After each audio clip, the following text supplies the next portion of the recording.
চিল্লাচিল্লি হয়েছে, তখন সবাই উঠেছে।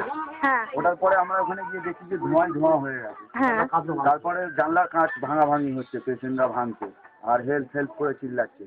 তো আমরা তখন ওখানে আমাদের পাড়া আরো মানে গোটা পাড়াই তখন ঝেঁপে পড়েছে। পরে আমরা এখান থেকে টপকে গেলাম, হ্যাঁ। গিয়ে ঢোকার চেষ্টা করলাম মেন গেট থেকে। তখন মেন গেটে ওরা বন্ধ করে দিয়ে সিকিউরিটি বলছে না যাওয়া যাবে না, কিছু হয়নি, সেরকম কিছু হয়নি, ঠিক হয়ে যাবে। আচ্ছা তারপরে আমরা এখান থেকে টপকে গিয়ে দেখছি পেশেন্ট কেউ চাদর বেঁধে ঝুলে লাভার চেষ্টা করছে। তো আমরা তারপরে ওখানে বাঁশ পড়েছিল, কাপড় টাপড় দিয়ে বেঁধে বাঁশের ভাড়া বানিয়ে আমরা উঠেছি। নিচে আগুনটা বলছে যে আগুনটার নিচে হয়েছে, হ্যাঁ। তো পুরোই তো ধোঁয়া হয়ে গেছে। আমরা তো তখন দেখতে পাচ্ছি না যে ভেতরে কতটা কি আগুন আছে, হ্যাঁ। আমরা জাস্ট ধোঁয়া দেখতে পাচ্ছি বাইরে থেকে। হ্যাঁ তারপরে আমরা ঝাঁপ করে উঠলাম ওপরে, উঠে জানলা ফাল্লা ভেঙে ভেতরে ঢুকে কিছু কিছু লোককে বার করেছি। করে এবারে বার করতে করতে ওপরে যত উঠতে থাকছি তত মানে এত ধোঁয়া ওখানটায়, না কিছু দেখতে পাচ্ছি না কিছু মানে নিঃশ্বাস নিতে পারছি, দম আটকে আসছে। তাও ওর মধ্যে দিয়ে সব যত আমাদের এখানে পাড়ার যত ছেলেরা ছিল সবাই গিয়ে এক এক করে সব নিয়ে এসেছি। তো কত পেশেন্টকে আপনি বাই করেছি? আমরা তাও বার করেছি গোটা 15টা হবে। আচ্ছা তো 4তলা 5তলা 3তলা থেকে যেগুলো বার করেছি মোটামুটি সবই তখন বেঁচে ছিল তারা। আচ্ছা 4তলা 5তলা যত আমরা নিয়ে এসেছি তার মধ্যে একটাকেও আমরা। আচ্ছা যখন আপনি পেশেন্টে বাইরে করছি হসপিটাল সিকিউরিটি কোথায় ছিল? হসপিটাল স্টাফ কোথায় ছিল? পালাচ্ছিল। পালিয়ে যাচ্ছে ওরা। আপনি উপর গেল, এমার্জেন্সি গেট কি বন্ধ ছিল, খোলা ছিল, কি ছিল? আমরা গিয়ে দেখছি যে মোটামুটি সব গেট বন্ধ, জানলা বন্ধ, ধোঁয়া, মানে বেশিরভাগ लोग धुआंতে মরেছে।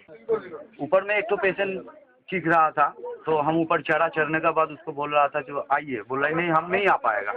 हम बोला क्या है, तो बोला मेरा हाथ टूटा हुआ है, हम उतर नहीं पाएगा। बोला ठीक है आप चिंता मत कीजिए, हम लोग उतर दे रहे आपको, बोल के ऊपर चढ़ के खिड़की से निकल के उनको निकाल। सबसे बड़ा बात ये है जो उतरने का बाद भी जो लेके जो जाएगा उसके लिए भी कोई मतलब स्टाफ को मिला कोई नहीं, स्ट्रेचर नहीं था, कोई एम्बुलेंस नहीं था? हम लोग को ही ले जाना पड़ा। एम्बुलेंस कितना बजे आया?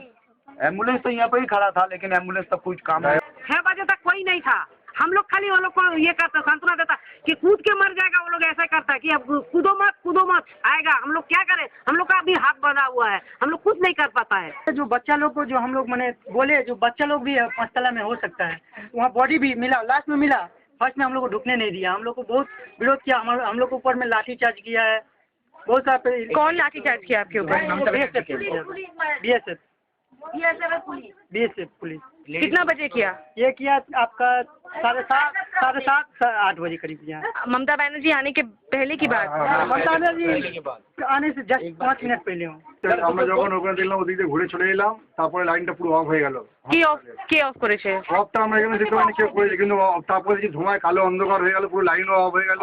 হ্যাঁ তখন আমরা এখান থেকে বুদ্ধি করে এটা করে তুলে নিলাম। কিন্তু অনেক গাড়ি ছিল, আমরা বলেছিলাম কি গাড়ির লাইটগুলো জ্বালিয়ে দাও। লাইট জ্বালান, নাহলে তো কিছু বোঝা যাচ্ছে না। তাহলে লাস্টে আমরা लाइट থেকে এরকম ভাবে খুলে নিয়ে ওখানটা लाइट दिलाम। तो उसका बाद हम लोग बोल रहा था चीख के जो इसका बत्ती जला देने के लिए, जो थोड़ा यहाँ पे अलग होगा। हाँ। तो ये भी कोई था ही नहीं जो इसको जलाएगा। ये अमेरिका गाड़ी है? दो ही जो है सभी जो अमेरिका गाड़ी है, और कोई ड्राइवर नहीं था? कोई ड्राइवर नहीं है, सब स्टाफ निकाल के बाहर चला, सब बाहर खड़ा है गेट का बाहर। हम लोग इधर से पीछे से जाके फिर घुसा है अंदर में। आप लोग इसको तोड़ के कूदा? हाँ, इधर से ये जाल को तोड़ा। हाँ। उधर आगे वहाँ पे वाल को, उसके बाद इस गाड़ी को ठेल के लाया? फिर उधर से यहाँ पे लाया हाँ। ठेल के, फिर उसके ऊपर ये सीढ़ी लगा के फिर हम लोग ऊपर चढ़ा।